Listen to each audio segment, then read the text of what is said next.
नमस्ते मेरे प्यारे स्टूडेंट्स, कार्बन की दुनिया में एंट्री लेने के लिए तैयार हो क्योंकि आज हम इस चैप्टर का दिमाग दही नहीं बल्कि दिमाग रोशन करेंगे। Welcome to another mind orbit learning explainer. Let's forget the boring formal definitions for a second. I want you to think of carbon as the story of the absolute most popular kid in the periodic table.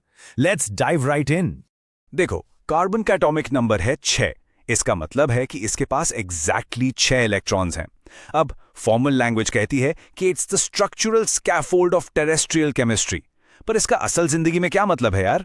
इसका simple मतलब यह है कि हमारी life, हमारा खाना, हमारे कपड़े, मेडिसिन, प्लास्टिक्स, लिटरली सब कुछ बेसिकली कार्बन से बना है।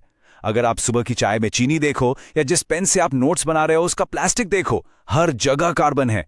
कार्बन पीरियोडिक टेबल का वो पॉपुलर किड है जो बस सबके पास जाकर दोस्ती करना चाहता है। It's incredibly versatile. But guys, here lies the great electron struggle.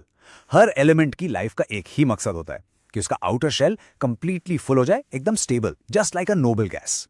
और नोबल गैस कन्फिग्रेशन अटेन करने के लिए एलिमेंट्स आमतौर पर अपने इलेक्ट्रॉन्स या तो किसी को दे देते हैं या किसी से ले लेते हैं। पर हमारा पॉपुलर किड कार्बन ऐसा क्यों नहीं कर पाता? Why can't it just easily give away or take electrons like everyone else does to get that perfect stability? Focus करो, let's figure out why this is such a massive problem for carbon. देखो, logic समझो। Carbon के आखिरी shell में 4 valence electrons होते हैं। अगर वो 4 और इलेक्ट्रॉन्स बाहर से ले ले तो वो बन जाएगा C4- एनायन। पर उसके छोटे से न्यूक्लियस में सिर्फ 6 प्रोटॉन्स हैं। 6 प्रोटॉन्स के लिए 10 इलेक्ट्रॉन्स का बोझ उठाना भाई is practically impossible. It's like asking a really small kid to carry a massive heavy backpack. He'll just collapse. Okay, what if it tries the opposite? What if it tries to give away its 4 electrons to become a C4+ cation? उसमें इतनी massive energy लग जाएगी कि पूछो मत। Removing 4 electrons against the incredibly strong pull of the nucleus takes way too much energy. So neither giving nor taking works. तो फिर इस प्रॉब्लम का सोल्यूशन क्या है यार? सॉल्यूशन एकदम सिंपल है, the magic of sharing.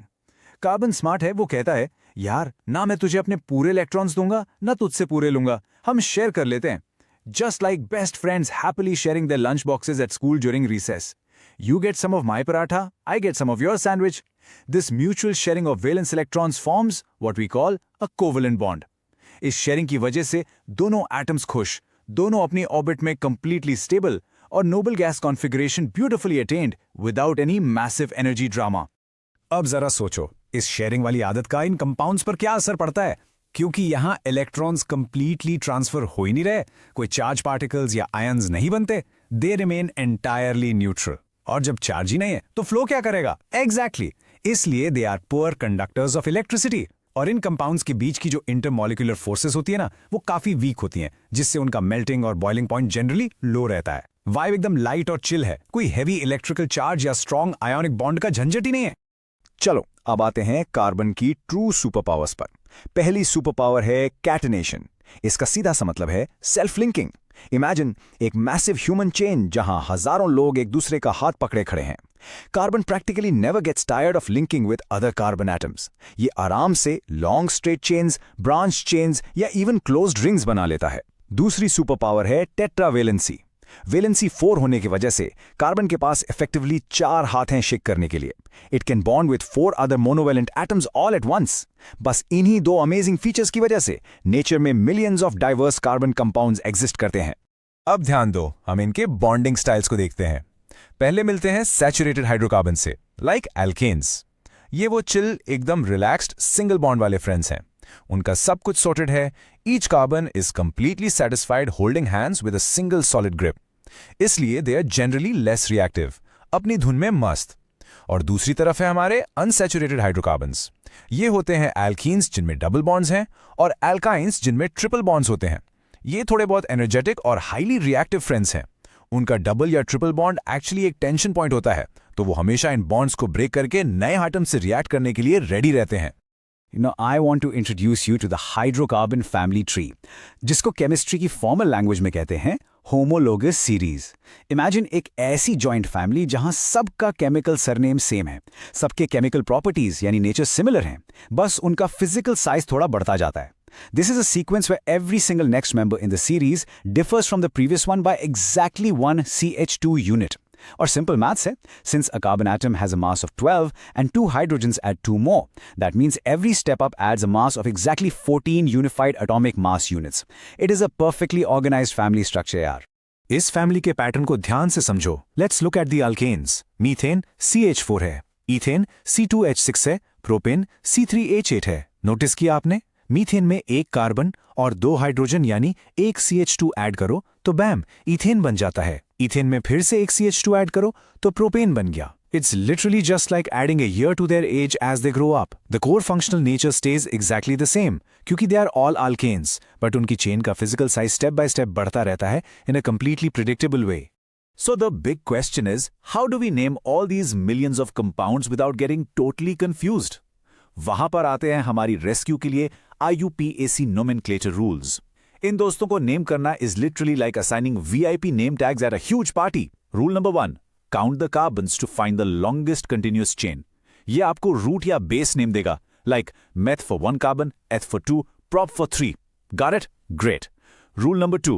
Identify any VIPs, यानी कोई functional groups chain से attached हैं या नहीं. And finally, rule number 3. Add the right suffix. अगर chain में सिर्फ single bonds हैं तो end में "ane" लगाओ. Double bond है तो "ene" और triple bond दिखे तो "ine." Root word plus suffix और लो भाई, आपका कंपाउंड नेम एकदम रेडी है. Let's quickly talk about those VIP functional groups. ये ग्रुप्स ना एकदम यूनिक एक्सेसरीज की तरह होते हैं जो एक सिंपल कार्बन चेन की पूरी केमिकल पर्सनैलिटी कंप्लीटली चेंज कर देते हैं. अगर अल्कोहल का OH ग्रुप लगा है तो IUPAC नेम का सफिक्स हो जाएगा ऑल, लाइक मिथेनॉल और इथेनॉल. एल्डिहाइड यानी CHO ग्रुप के लिए सफिक्स लगता है L.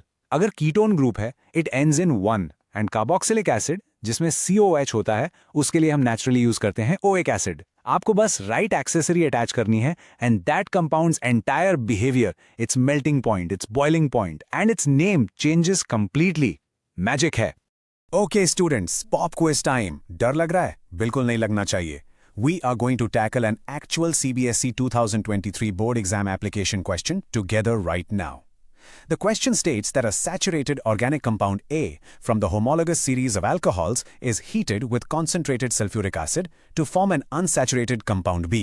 Then compound B gets hydrogenated to form a saturated hydrocarbon C. Let's apply our brand new knowledge, break the story down logically and crack this board question. चलो इस mystery को step by step break down करते हैं.